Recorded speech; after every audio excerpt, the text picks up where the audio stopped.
Hey, X-Men, this is Captain Yeet here for you for the X-Men 97 Season 2 episode review. This is going to be X-Men 97 Season 2 episode 9 titled Survival of the Fittest. So let's get into it. This week is Storm sang previously on. Then we get into a recap after that, and the recap is really long. It's not 5 minutes or anything, but the recap is a lot longer than usual. And the recap just goes over everything that we've been seeing with Apocalypse, Gambit, and Rogue. Also recaps last week's episode and a week before that. Just basically everything that, all the main stuff that's going into this final, like Rogue, Gambit, and Apocalypse. Then we get the theme song. Now, the theme song is back to normal. Oh, it's been normal for the past few weeks, where it just shows the original lineup of the original X-Men, also adding Bishop and Polaris in there and Forge. And this week it has Sunspot and Jubilee. I knew it. I was like, last week they left X-Force because they went AWOL and they worked with Dr. Cooper. I finally learned her name. I've been saying the blonde lady this whole season, but Jubilee and Sunspot are back in the lineup. I'm really glad. I'm like, man, when are they gonna be in the lineup? It's been so long. They haven't been in the lineup since like their own like little X Force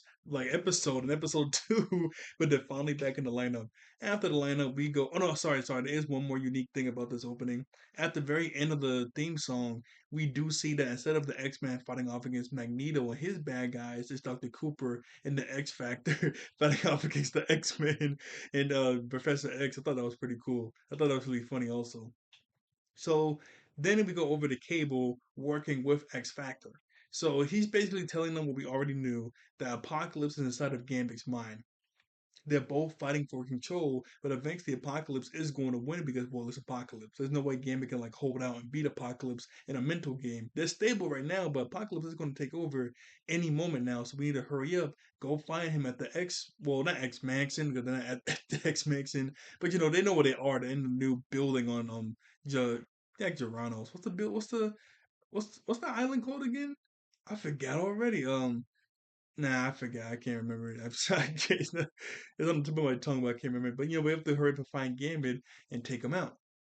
And then we go over to Rogue, Beast, Nightcrawler, and they're going over to Apocalypse spaceship. Now, I was really confused when they did this because in this universe, time travel rules work the regular way that we think of, to where if you affect the past, it affects the future. I know that regular MCU, like in Endgame and all those movies, that's not how it works. If you go back to the past, you do something, it doesn't affect your future. It makes a split timeline, and the future will change based on what you changed, but your regular timeline doesn't change.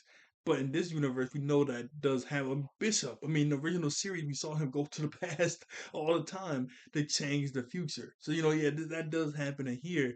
And Magneto, whenever he was able to stop the black hole from destroying that village, well, not village, but that little town, he grabbed Apocalypse spaceship and threw it in the black hole. So I'm like, oh, okay, so that shouldn't exist in the future. I know in the original series the spaceship existed, but in this is connected to that because it's literally a continuation of that. And he destroyed it, so it shouldn't exist here, but it does. It does.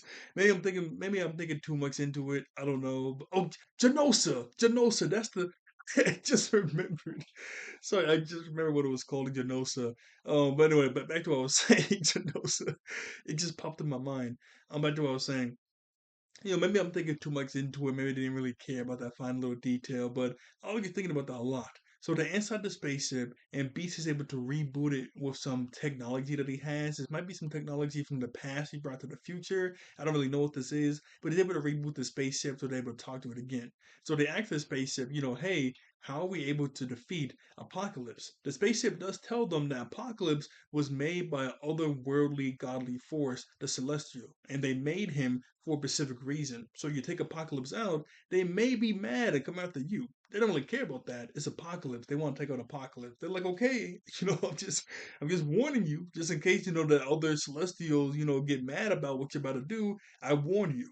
At least I give you a warning of what's about to happen. And so she opens up the Apocalypse Shrine. Now the shrine, you go inside of it and you talk to the I don't know the celestial's name, but you talk to the celestial that made Apocalypse, and they say that whenever you go inside, you cannot leave without giving a sacrifice, or you have to pay the price some sort of way. And when the shrine opens up, everybody's kind of concerned of who's going to go in. And obviously, Rogue goes, I lost him or I lost Remy one time. I'm not losing him again, and starts to walk into it. Nightcrawler tells her to be careful because, like I just said, you have to pay some sort of price in order to get out. But whenever she's starting to walk into the portal, her skin starts to burn. I literally see like her skin on her hand and also on her forearm start to burn away. I was like, what? If just her hand is on the burn already just by getting close to the portal, does that mean like, all of her flesh is gonna be gone when I mean not her flesh, but all her skin is gonna be gone when she goes all the way in? No. We do see later on in the episode whenever she goes all the way inside of it, it's only really just her hand and her forearm and then her whole body. I was like, thank goodness. Thank goodness. I was really concerned that was going to happen. But she walks inside. We go over to Gambit and he's stable right now, but he's still asleep and they're still fighting for control. Then we go over to what was it? I'm not gonna lie, I completely forgot the name of the building thing, X Forge or X Corp. That's the name. We go inside the X Corp building where we see Dr. Cooper doing a video call. Order. We see him doing a video call over to Professor X, basically talking about the whole Gambit and Apocalypse situation. So they're talking about the whole Gambit and excuse me. Sorry, I had to pause the video really quickly. The whole Gambit and Apocalypse situation. Basically, she's just saying like Apocalypse is inside of Gambit, so we have to take out Gambit. They don't want that because inside the mind is still Gambit. We can still somewhat find a way to get Apocalypse out of there, or to somewhat subdue him, or something. She goes, no, that is a dangerous threat to society and humanity in general. That is Apocalypse. His name is Remy LeBeau, and he is an X-Men. You don't want to do this, Dr. Cooper. She goes, you're right. I don't. But I have to do what's right for the fate of humanity. I can see both sides, obviously, because they don't really know exactly how they're going to be able to take Apocalypse out of Gambit's body or even subdue him. So, I mean, the only course of action to do is to kill Gambit. Obviously, on the X-Men side, also me too. I don't want Gambit to die. He already died last season. I was upset. He's going to die again. Like, want that to happen. I really don't want that to happen. So it's kind of a tricky situation right now. But at least maybe we can like talk about it and try to figure out some sort of solution. But no, they just want to go in there, gun is blazing. And so not Psylocke, sorry. Cable uses his psychic abilities to rip through like the force field that they have over Genosa, and so they're able to get in. And so after they do that, they start to send out a bunch of Sentinels to fight against the X-Men. Now these Sentinels aren't regular looking Sentinels. They're like modified Sentinels that have like the really big blasters on the side, and there's a bunch of humans inside the chest piece of it to like control it. Also, Havoc, he doesn't. Well, Havoc, he was like all aboard with anything they were doing, but this time he's kind of concerned. He goes, "Whoa, I don't know if we should be doing this. I mean, if we do this, we're going to be fighting against all of not the X Men, but all of mutant society or like mutants in general." And she goes, "No, you're just gonna be fighting against the X Men." Bishop and Polaris, they're tasked with fighting or guarding Gambit's body, where everybody else is supposed to go outside and fight against the Sentinels and all the other X Factor members. We do get this one little sweet scene to where Bishop goes, "Hey, I know it's going to be pretty hard for you to fight against your friends or to fight against X Factor." She goes, "No, I got my real friends, my real family now. I'm an X-Men." And then we see Storm, she's flying around. Okay, yeah, I was trying to get a good shot of the new Sentinels. That's surprising. I'm like, what? They're using Sentinels against That's crazy. I wonder how X Factor feels about that. Them actually having Sentinels and using them. But that is wild, man. Look at these. They're new. I mean, the Sentinels don't have any crazy new abilities. Like I said, they just have that really big blaster on one arm and the chest piece, and a human can go inside of it and control it. But the fact they're using Sentinels is crazy. None of the X Men really make a big point of that. Like, what they're using? They're using Sentinels? Oh my goodness, what? Like, no, they don't really make a big point on that, but I guess it's whatever. I guess it's whatever. So then we go over to Professor X. He's trying to use Cerebro to contact Rogue, but since he's in like the other world portal thing, he can't contact her. Then we go over to Rogue and she's talking to the Celestial that made excuse me, that made Apocalypse, and he says, "You do not belong here, and that does not belong to you." Rips out the piece of Apocalypse that Apocalypse gave that lady and completely destroys it.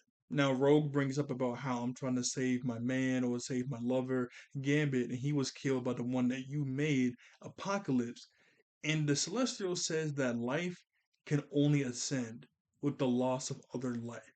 If your, lover cannot contain or cannot beat Apocalypse, then he was meant to die. He wasn't meant to evolve. Death is always supposed to be to evolve mankind.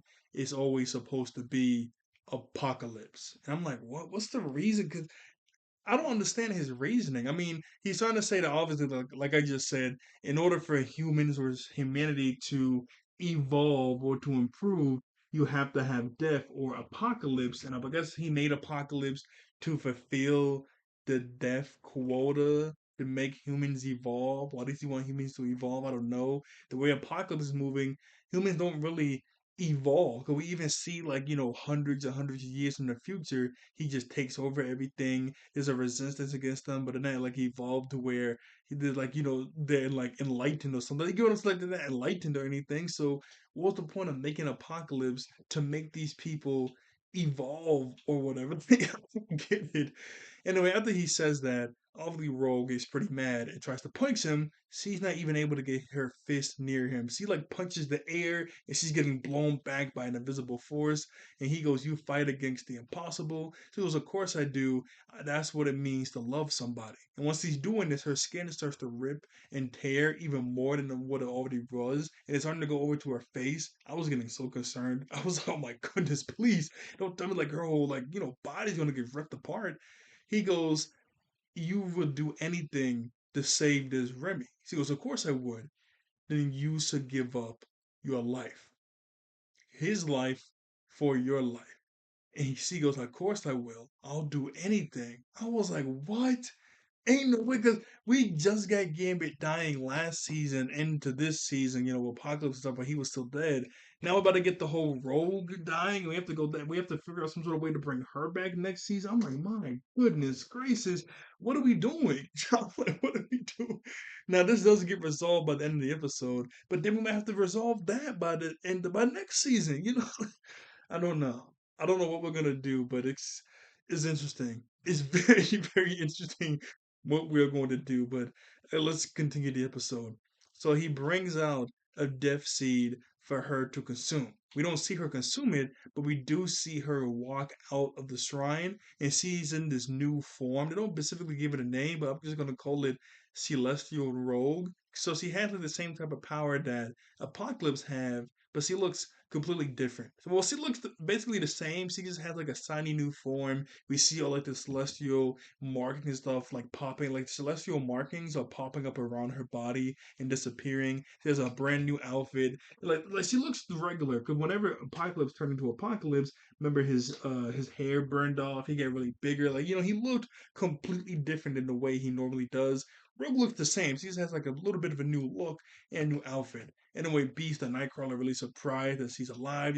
Thank goodness. Now, Nightcrawler said that he'd been praying ever since he went inside, that he had to have faith to pray for her to come back alive. And Rogue looks really sad and concerned and hugs him, saying, "Thank you for always having the faith." Beast tells her to go ahead and fly away. I don't know why he knows she can fly. Oh no, sorry, I'm so stupid. She can fly naturally. At first, I was thinking, how does he know she can fly with her new abilities? But she can fly regardless. She can fly regardless with the new power up on that. But he goes, go ahead and fly away towards the X Corp. Well, catch up inside the submarine. And so when she flies away, Nightcrawler looks kind of concerned. He goes, "What did the spaceship say? You can't go inside of there without sacrificing something, right?" So, what did the Rogue sacrifice? Because she looks honky dory, she doesn't look any different. And what does Apocalypse sacrifice? His humanity, I guess? I guess. I mean, he really have too much humanity to begin with. I mean, some he did. He did have some of humanity, but not too much. But I don't know what he's supposed to sacrifice. I don't know what he sacrificed to, get the power that he has. And then we see Rogue fly away. And I have another ad, so I gotta pause the video. Yeah, I'm back. So I had to pause the video, ad popped up. So then we come over to Jubilee flying around the Blackbird, taking out some of the Sentinel men. Also, Sunspot is also taking out some of the Sentinel men. Sentinel men. They don't specifically call them that in the episode, but that's just what I'm calling them because, there's actual men taking control of the Sentinels inside of them. So I just called them Sentinel Men. But they're both taking out some of the Sentinel Men while the season the Blackbird and he's flying around with his powers. We go over to X Factor. Now they send in Strong Guy, the duplication guy, and also the Banshee girl in order to break through the force field in the X Corp's building. It takes them a try or two, but eventually they're able to bust through the wall and they're going towards Gambit. We do go over to Storm as he's fighting off against some of the Sentinel Men. Now, I thought it was gonna be like a crazy scene because there's like a ton of them. There's like a buttload of them constantly pouring out like the spacecraft. Well, not the spacecraft, but the aircraft that X Factor has. And so we see a ton of them go over towards Storm, and she just makes like a little whirlwind, and then they just kind of pop out of it. I'm like, what? So like the whirlwind makes the guys pop out of the Sentinel suits. I'm like, I thought it was gonna be something a bit more crazy. Now, Storm does say that since there's actual people inside of them, so he has to like tone it down a little bit. But we see her eyes glow, they're charging over electricity or lightning. I'm like, oh, okay, she's about to do something crazy. No, it's just like a whirlwind. Well, okay. I mean, I guess that works too. And then while all of this commotion is going on, that's whenever Cable he starts to get up and he jumps out the airplane and then he jumps into the X. I mean, at the X, yeah, the X Corp building. I keep wanting to say X Mansion, but they're not at the X Mansion. Like X Mansion's at the tip of my tongue, but then the X Corp building, in the X Corp. It's a really cool shot of Cable do. I do like this one shot. And then whenever he jumps inside, he instantly runs into Jean and Cyclops.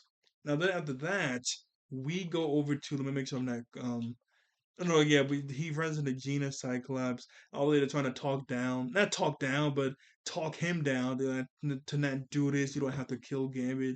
We can work something out. We can free him from Apocalypse control together as a family. Now he does get a little sad whenever she says this, but Cable goes, "Sorry, I can't.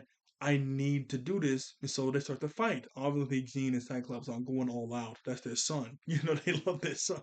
They're not about to kill him, but they do have to fight against him because of what he's doing right now. Then we go over to Wolverine. He starts to fight Psylocke. While they're fighting, Archangel jumps in, grabs Wolverine, pins him against the wall. But then Psylocke goes, "Wait a second, I sense another." And it turns out that the Wolverine that they've been fighting isn't Wolverine, it was Morph. The real Wolverine pops out to fight Psylocke while Morph fights against Archangel.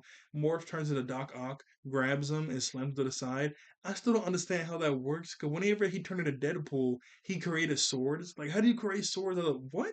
Like, I don't know how you like turning into Deadpool himself, okay, but turning into making swords that didn't make any sense to me. I don't know how he does that. Also, in this episode, like I said, he turns into Doc Ock. The tentacles grab Archangel and slam him to the side. I'm like, what? How does that? How does he make the tentacles and move around and stuff? I don't know, but he just does it. I do like the fighting scenes between Wolverine and Psylocke, even when it was Morph, because every now and again he would take Wolverine. I mean, not Wolverine.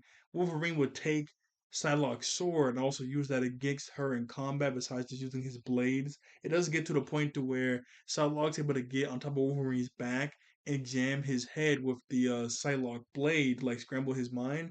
But he's okie dokie. He goes, "Oh, it doesn't work on me. This mind has already been scrambled." Okay. What's really funny about that was I think like 3 episodes ago they released this clip, like this specific clip of him getting hit in the head with her Psylocke sword, and he's like, "Nah, that doesn't work on me. My brain's already scrambled." I was like, "Oh, okay. I guess this episode starts off next week." I mean, like this clip, I was like, "Okay, I guess this happened next week with him like training or like sparring against her." No, so they released this clip of this episode way, way in advance. It doesn't spoil anything, but still, like, what?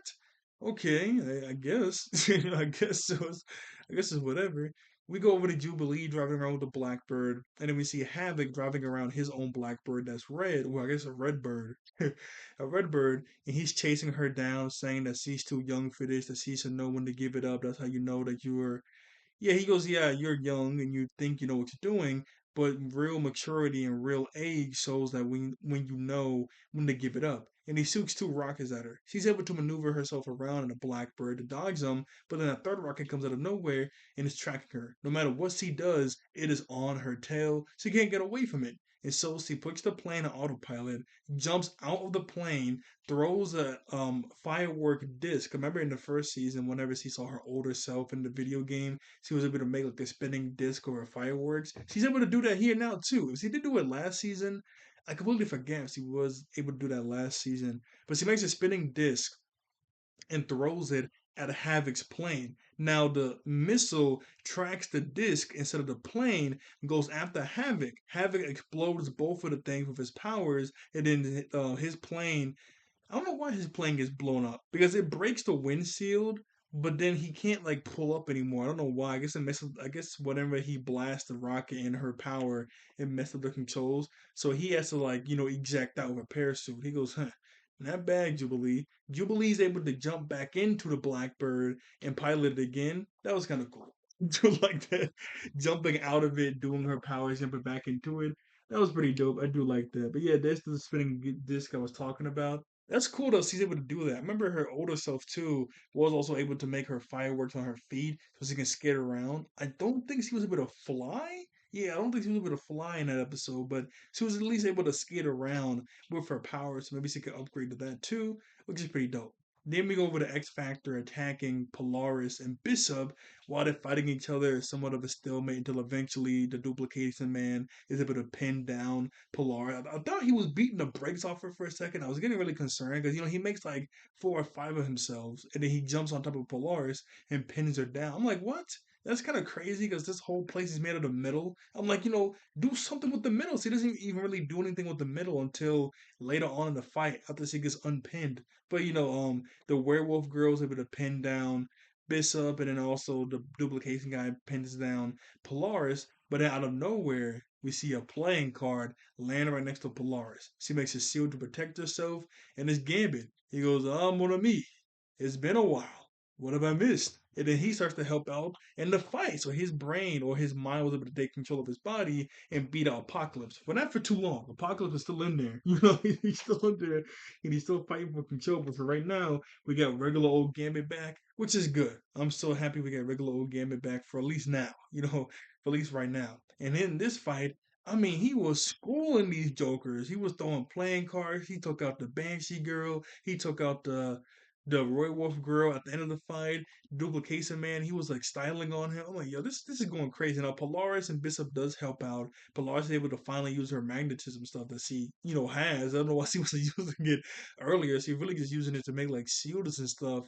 And then at the end of the fight, he goes quality over quantity, mon ami, because he could like make so many of them. I do like that line. I like that a lot. Then we go over to Dr. Cooper talking to Bishop saying, hey, I mean, not Bishop, Cable saying, hey, what are you doing? Either you're going to do this thing or you're not. You're going to take out Apocalypse, aren't you? I'm working on it. He's fighting against his mom and dad, obviously. I do want to show this one really cool scene whenever Gambit was fighting off against the Duplication Man. But like I said, he was going crazy. I mean, they could not handle him. They could not handle him. And I do like whenever he touches one of the clones and the chain reaction goes to the main body. That was good. That was really good. So then we go back over to Cable. Sorry, I just want to show that really cool scene. And he's fighting off against his mom and dad. They're not going too crazy on him. But then Cable uses his psychic abilities to grab Cyclops' visor and rip it off his face. So he has to close his eyes because his eyes are going to go crazy if he doesn't. And then he goes, I'm sorry. I have to do this. He charges up his arm with a bunch of psychic energy, punches the floor that they're on, and this is so powerful. It explodes basically the whole building and it destroys multiple floors. I mean, literally, it destroys multiple. So I'm like, geez, man. And it destroys so many floors to where it encapsulates into everybody else's fight. So we go over to like Wolverine fighting off against Psylocke and Archangel, and the floor and the walls around them have to crumble. So they have to run out the way. They're like, oh my god, like everything is crumbling around us. So they have to like stop fighting and jump out the way. The same thing with the Polaris fight. They have to jump out the way because the building is like coming down around them. Like, look at this. Isn't that ridiculous? That was one powerful punch. It is just taking down the whole building. Well, okay, it didn't really show it there, but you saw like the explosion on the outside of the building. But yeah, it was pretty bad. It was pretty bad how big that explosion was. So then we go over to Cable landing on the last floor to fight off against Bishop and Polaris. Now he grabs these huge chunk of rocks and throws them at the Polaris. He's able to block 2 of them, but the third one is just too much and it sends her flying. And Bishop grabs her. He runs up to Gambit and shoots him right in the head. I'm like, what? That easy? Like I'm not saying that Cable can't beat Gambit or something. I don't know because he just runs up to him. He just stands there in shock and then shoots him in the head. I'm like, what? You couldn't fight back, throw a playing card, nothing? I know we only have so many minutes left in the episodes. Maybe they didn't want like a drawn out fight, but still, like nothing? Like that's just a little weird to me. And everybody is just dumbfounded. As soon as they shoot him in the head, all the X-Men come out of nowhere. They're looking at Gambit's body, looking at Cable. What have you done? What are you doing? And everybody's just silent. And then we see Gambit's eyes open, and a bunch of this dark energy starts to swirl around him. And it's really cool because the dark energy makes a skull. The skull mouth opens up, and you just hear the skull yelling and screaming. Like, look at that. That was cool. That was pretty cool. And we see Gambit's body mid-air. It starts to spin around. We see the Apocalypse metal tubes pop up on his arm and his back. And then Gambit gets the Apocalypse smile. I'm like, yo, that is. I believe this is really bad. Apocalypse is able to take control of his body all the way after Gambit technically dies in this instance. But it was kind of cool, especially this one shot. Whenever you see Apocalypse like little not makeup, but you know like the lines on his mouth and also his cheek pop up on Gambit and also his eyes change. Like that was cool. That was kind of cool. I'm not gonna lie. This one shot I gotta put in the thumbnail somehow because that was really cool to see. And so obviously everybody is just dumbfounded, like what? What in the you know? We thought we just killed Gambit and they got Apocalypse. How did Apocalypse come back? We don't really get an explanation on that. I guess you needed him to die. Yeah, I guess with him dying, Apocalypse was able to take control fully because the Gambit part of the mind is completely gone. I guess so. But we even saw that whenever Gambit was in control, the Apocalypse like meter to take control of the body was still going up. So I guess this was going to happen regardless if he got shot or if he didn't get shot, this was going to happen regardless. And he gets a brand new form to where it's not just his face that changed, but basically the whole Apocalypse attire comes onto Gambit's body and he gets a lot bigger than usual and it's Apocalypse. Now, even at the end of this episode, they don't fully explain why Apocalypse took over Gambit's body. That's still a little wonky to me. I know Gambit has a really powerful um mutant ability. I almost said Quark. I almost said it was on the tip of my tongue. I know he has a really powerful mutant ability. He was able to do a lot of cool stuff with his mutant ability last week too. But still, all the stuff you can do in your regular body, I mean, you know, your size manipulation, making any type of weapon, your super strength, super durability, you gave all that up to go into Gambit's body. Gambit's body's not bad. It has a really powerful, you know, mutant ability with charging the kinetic energy and anything you touch. But still, you know, there's no explanation. I was saying that last week that he does like like Rogue because they had that conversation in Egypt, and also last week, like I said, that was technically Apocalypse flirting with Rogue, telling her that they can be together. That was technically Apocalypse the whole time before Professor X went to Gambit's mind. So I guess because he wanted to get with Rogue. I don't know. They don't explain that. They don't really explain that in last week's episode or by the end of this week's episode, which I do wish they kind of explain why he did that. Sorry about that. I had to pause the video to the ad, another ad popped up. So after that happens, we see Apocalypse make a scythe out of it. I mean, he did this before, but he makes a scythe out of his bow staff that Gambit has, and like I said, he's gigantic now. So Cable, he's freaking out. Obviously, in the prophecy, this is not how this was supposed to happen. How is Apocalypse still alive? Now, Apocalypse does say that this is how it was always supposed to happen. So I was thinking maybe he saw a different prophecy. Maybe he saw the future because he can time travel in his sarcophagus. He doesn't really explain all that. He just mainly says that and he starts to taunt the X-Men. And whenever he starts to taunt the X-Men, he starts to fight them. It's not a crazy fight. It's not even a fight at all, really. He just uses his bow staff to make these huge shock waves that sends the X-Men flying from left to right to just flying all over the place because they can't contain, well, not contain, but they can't withstand. That's what I meant to say. They can't withstand these gigantic shock waves he keeps making with his bow staff. I do like this one scene though. I don't know what Jubilee was about to do, but she was about to do something crazy. Look at this like vortex of the fireworks stuff she does swirling around her. Doesn't that look crazy? she was about to either throw like a Kami Kami Ha or a giant ball or try to deflect. I don't know what she was trying to do. I don't know what she was trying to do, but she was about to do something crazy. But then she gets blown away by the big shockwave. Then the only one that's left standing is Professor X. Then all the other X-Men get controlled by Apocalypse the same way that Apocalypse was controlling like the Assassin Guild and everything like that last week. And Apocalypse starts laughing at Professor X, saying that finally, you are finally going to learn the lesson. The teacher is finally going to learn the lesson that I've been instilling into you all those eons ago. That the ones that you love are going to be the death of you. All the X-Men are closing in on Professor X. They're about to kill him. But then we see this big bright light flying out of Earth's atmosphere, flying back into Earth. And Professor X goes, no, these people are not going to be the death of me.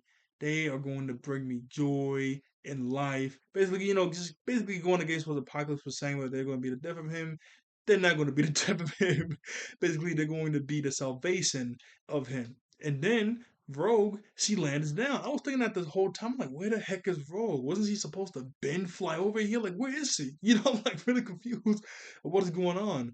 Rogue, she comes over, runs over to Gambit slash Apocalypse, grabs his jacket, reels him in, and touches his face, and it starts to suck Apocalypse out of Gambit's body. I was like, what? That easily? That quickly? No, I'm not Mr. Ooga Booga. I need a big fight to happen for it to be good, but still, it's Apocalypse in Gambit's body. You saw how crazy he was moving last week inside of Gambit's body. Now he's in an upgraded form of that, and he gets one shot at basically. He can't fight back against Rogue doing this. He can't nothing. Nothing. He aims to just get boom. Rogue touches his face and that's it. That's kind of wild. I'm not gonna lie, that was a little wild that she was able to do that.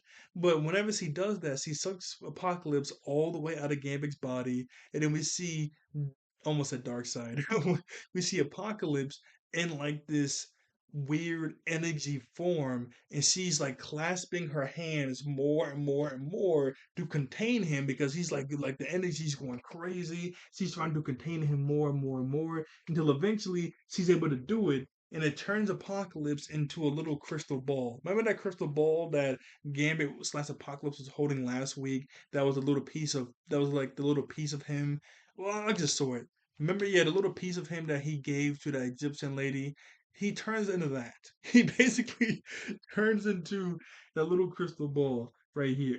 And so Rogue gives it to Cable. She goes, I know you've been chasing him all your life, so you'll know what to do with him. And we don't get to see exactly what he does with this thing. It wouldn't make a lot of sense for him to put it inside of himself. That'd be really dumb. I would say just destroy it, right? Just stomp on it. But I guess then he'll be able to just hijack somebody else's mind. So maybe put it in like a case or something. I don't know. I mean, unless you can just physically destroy it. I don't know why they didn't just do that to begin with. But if you can't do that, then I guess lock it up. Lock it up somewhere safe. Throw it in lava. I don't know. I'll definitely throw it in some lava.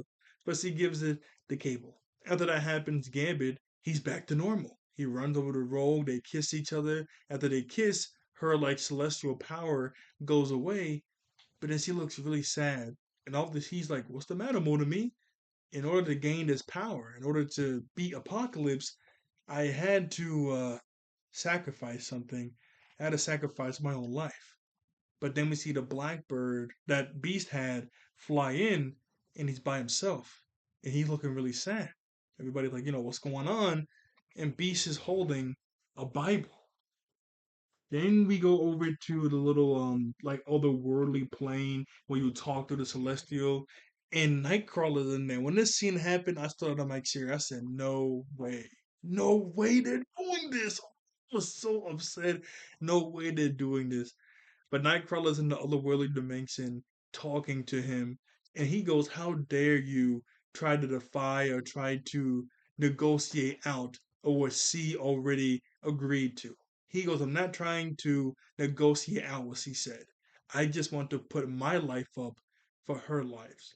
Oh, he's like, "What? You want to exchange your life for hers? Why?" Yes, they will grieve and mourn to my gift. Sorry. He says, yes, they will grieve and mourn over my death, but they will also prosper. teach each other to learn, teach each other to love, also show each other the way into the future. And whenever he's talking about all this, we do get to see like little snippets of the X Men teaching like the new generation of like the mutants at the X Men, showing them like different stuff to how to use their powers, teaching them different classes. We see Polaris and Bishop having a little picnic. We also get to see a really sweet scene of Gambit and Rogue sitting down with each other, looking at the clouds, basically saying that they will be able to make a way forward and make a way to the future with each other because of my sacrifice, thinking about me and thinking also about themselves in the future and loving each other, prospering each other, and basically everything I just said. Everything I just said, basically all of that. Now, the Celestial goes, how do you know that all of this light is going to bloom out of your sacrifice, out of your death? He clasps his hands together and he says, because I have faith. That was sweet. That was so good. And then we get the credits. After the credits, we do get to see an after credit scene. And I'm like, man, oh man. Now, I do want to mention season two in general at the end of this episode because I'm like, man, season two, man. I'm like, season two was a little out there. I do want to mention some of the stuff about season two. But I'm gonna pause the video and pull up some gameplay of something to like talk about season two because season two was a little while. So after that happens, we go over to Dr. Cooper, and Dr. Cooper is looking at some files, and one of the files is specifically of Mystique. She looks kind of disgusted at the files, and then we see the door open, and it's Dr. Cooper. She goes, "What the? Who do you think? Who are you?" And then the person suits Dr. Poop.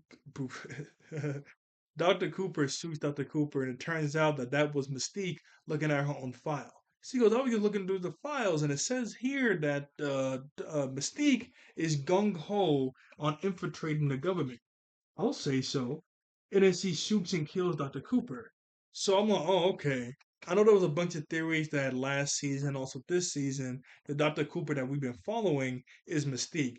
Based on how the after credit scene went, I don't think so. Now, yes, Mystique is about to infiltrate as Dr. Cooper now, but the Dr. Cooper that we've been following this whole time in season one and also this season two, yeah, no, I guess she's just taking over now. It would have been a little better for her to be Dr. Cooper this whole time because the way she's been acting and she's just been horrible, man. Last season and this season, she's just been horrible so much. Oh my goodness, she's been so bad. I don't know why they did her like this because she was like on the good guy side somewhat, and then she just randomly became evil for no reason and started to kidnap and no help to kidnap Magneto. And I'm like, what? And in this season with the X Factor stuff, I'm like, what is going on? This is ridiculous. Like, I'm like, I was really upset. I was really upset with the stuff that was going on with Dr. Cooper, but I guess that's just the way it has to be for whatever reason. But yeah, that's the end of the episode, and that's the last credit scene that we see before we get into season three. Now, this has been, oh, actually, I'm gonna pause the video. Okay, this video is made by Ben Gunn of all the super attacks of Marvel Tokon Fighting Souls. I'm gonna put the video link in the comments. The pinned comment, I'll also say it again that this video is made by Ben Gunn. This is not my gameplay. This is by Ben Gunn. So with X-Men 97 season 2, I thought it was good, but I'm not gonna lie. Oh no, what was I saying before? Oh yeah, it did get renewed for a season 3. I think it also got renewed for a season 4. I know the writer from season 1 did get fired because of some of the stuff I was hearing he was doing with X-Men 97, so I guess it kind of makes sense we get fired. I don't know if they have like a co-director that was working closely with him because in this season, I'm not gonna lie, some of the stuff felt kind of rushed. And I was kind of surprised about that. I honestly thought that I mean, I know we only have 9 episodes or 8 episodes. Well, this season was 9, but last episode was 8, I think. We only have a few episodes. It's not like a 24 episode season, so we only have so much time to work with. But still, I would say just continue some of the stuff into next season so we don't blow over some other stuff because some of the stuff in the season kind of felt rushed. I'm not gonna lie, because I thought that. I mean, obviously, obviously, Captain Yi, your expectations you can't get mad because you thought this was going to happen. I know that, but still, I thought the whole X Men being lost in time would be like a major thing that would last most of the season, that kind of gets ramped up in the first two episodes. I'm like, okay, I guess that's fine or whatever.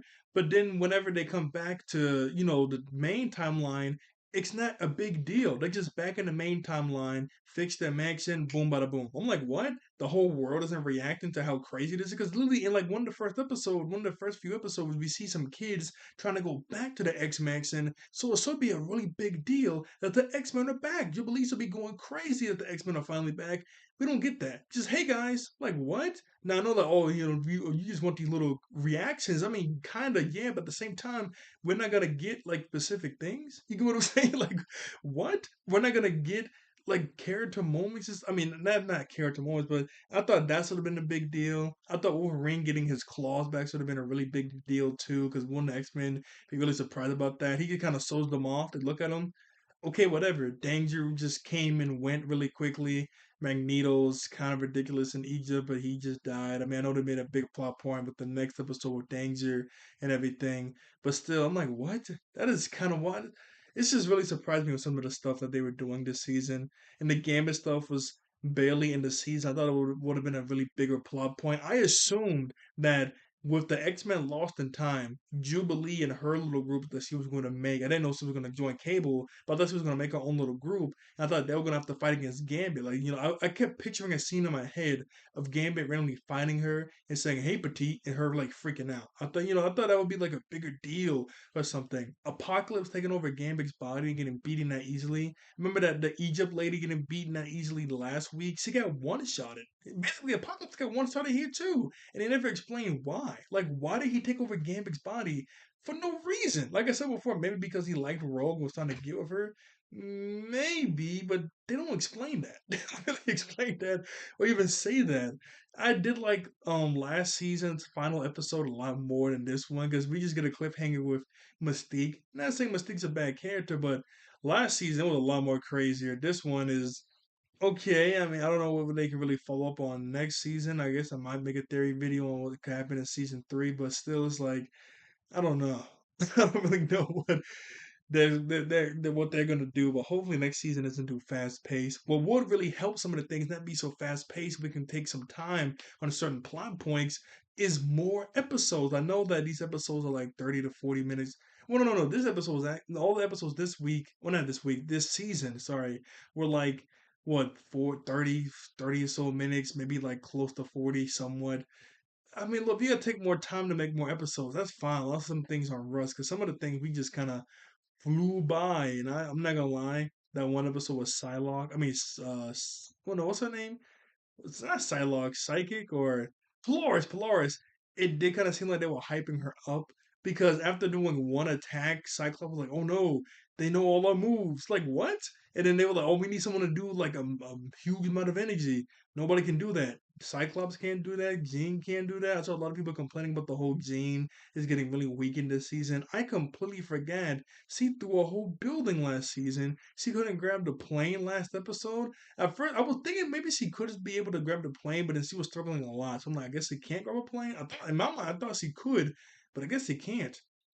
But I completely forgot that she threw a whole building last week. I mean, last season. I completely forgot about that. People were bringing it up like crazy at that nerfing Jean. That is true. We barely have to see Cyclops this season either do anything. And I don't know. I honestly don't know. Maybe we might get something better next season. I'm not saying that this season was bad. I'm not saying the season was bad. Oh yeah, Exodus got one shotted too. That's wild. And are we gonna? So is Nightcrawler just dead? Or are we gonna go back to that and somehow bring him back? Like with the Celestial, I wonder if he just outright killed him, or maybe he made him a apocalypse version and sent him somewhere else. Maybe he took his life force to do something else. I don't know. And would he want the apocalypse seed back? Maybe. I don't know. I mean, it's just I guess we could questions we're gonna see next season. Yeah, I might make a theory video on some ideas that I have for season three. Maybe not this week, maybe next week, but yeah, this season it's not bad, but some of the stuff was rushed. I'm not gonna lie, it was really rushed. It was I was surprised at how rough some of this junk was. But okay, that's the episode for you guys today. So, like, share, and subscribe. I'll see you all later. Thank you all for watching. I think I'll let everyone human beings. I hope you all have a God bless day. Okay, bye bye. Oh yeah, sorry. Before I actually end the video, I'm gonna show a picture the actual episode. I keep forgetting to do that. I mean, not forgetting, but I keep forgetting to say the quote that I just said with the picture I'm ending on. I always forget to do that. Sorry about that. I was like, what am I about to say again? I forget. Also, kind of randomly, I didn't want to end on Goblin, but hey, ending on Spider Man, I don't got a problem with that. Don't got a problem with that at all. So let me get the pause button really quickly. Okay. Handbag. This is the same video made by Ben Gunn. I forgot to mention that. Can they please, and I mean please, not release these episodes at 3 in the morning?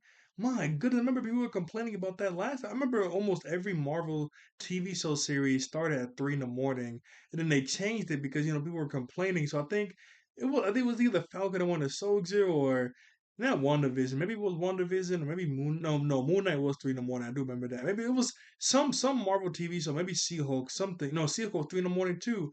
But it was like some series that, I mean, basically everybody was complaining it was 3 in the morning. Then they changed the time. Then they went back to 3 in the morning. Like, why is it 3 in the morning? This is ridiculous, man. Please make it like 8 in the afternoon, or maybe like three o'clock in the afternoon, or something like that. That would be a lot better than 8 in the morning. This is so ridiculous, man. Jeez Louise. I mean, that one episode with Danger, I'm not gonna lie, I was falling asleep during the recording. I remember I was like, yada, I was falling asleep while talking. I remember I had to pause the video. I think my voice was getting raspy, so I want to go get some water. I came back, I sat down, and I fell asleep while the video was paused. Remember, I checked the time; it was like 30 minutes. I said, "Whoa, I gotta finish this." I fell asleep when the video was paused. Like, yeah, that was bad. That was really, really bad. Oh man, I was I was so tired. It was 3 in the morning. It was 3 in the morning. An episode of Nightcrawler fighting Exodus.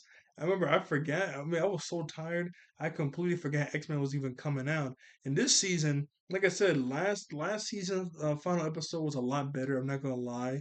And there's never been a lot of people talking about this season because every time last season episode was coming out, I will always see a buttload of people talking about it. I do see it here now too, but not as much as last time.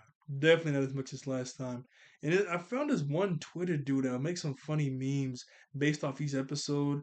Like with him, oh, I'll never forget this. He made like this one meme that was like Cyclops said to Storm, and Beast said out to everybody, this girl a clone. And she looking at me for comfort, and I'm just quiet. What are you supposed to do? Hank got a PhD. What do you want you to do? Fight against science? That's what I'm saying. That be on the floor. He used to do funny. I don't know if he does that for this season. Hopefully, 'cause that was funny. Each episode was hilarious. Oh man, he was funny. He was so funny. But okay, let me go to the actual X-Men episode. Sorry about that. I was just rambling about some other stuff. Yeesh, man. Okay, bye bye. This is the last shot I end on. I'm gonna miss Goat Crawler, man. I'm gonna miss him.